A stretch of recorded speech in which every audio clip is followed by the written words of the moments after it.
Hi, ನಾನು doctor Shashidhar ಪಲ್ಲ, MD homeopathy.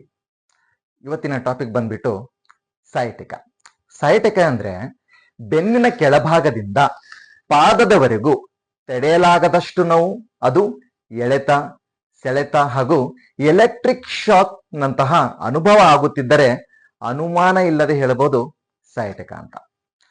ನಮ್ಮ ಶರೀರದಲ್ಲಿ ಎಲ್ಲಕ್ಕಿಂತ ದೊಡ್ಡ ನರ ಅಂದ್ರೆ ಅದು ಸಯಾಟಿಕನೇ.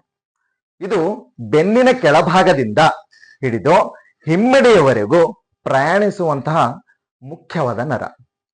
ಈ ನರ ಒತ್ತಡಕ್ಕೆ ಒಳಗಾದಾಗ ಸಯಾಟಿಕ ನೋವು ಕಾಣಿಸಿಕೊಳ್ಳುತ್ತದೆ.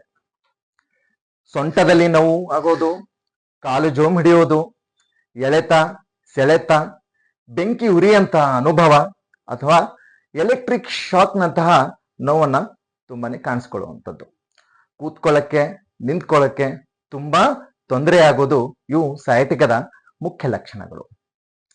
ಸಯಾಟಿಕ ಬರುವುದಕ್ಕೆ ಮುಖ್ಯವಾದ ಕಾರಣಗಳು ಯಾವುದಂದ್ರೆ nerve compression from disc bulge. Disc bulge ಆಗುವುದಕ್ಕೆ ಮೇನ್ ರೀಸನ್ ಅಂತ ಹೇಳಿದರೆ ಒಬೆಸಿಟಿಯಿಂದ ಆಗಬಹುದು, pregnancy, any injury from fall, diabetes, physical inactivity, ಹಾಗೆ ತುಂಬಾ ಭಾರ ಎತ್ತುವುದರಿಂದನೂ ನರ್ವ್ ಕಂಪ್ರೆಷನ್ ಆಗುವಂತ ಚಾನ್ಸಸ್ ಇರುತ್ತೆ.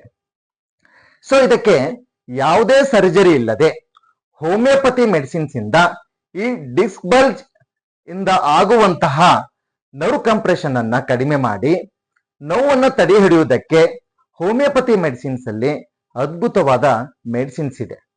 ಇನ್ನು ಹೆಚ್ಚಿನ ಮಾಹಿತಿಗಾಗಿ ಕರೆಯನ್ನು ಮಾಡಬಹುದು.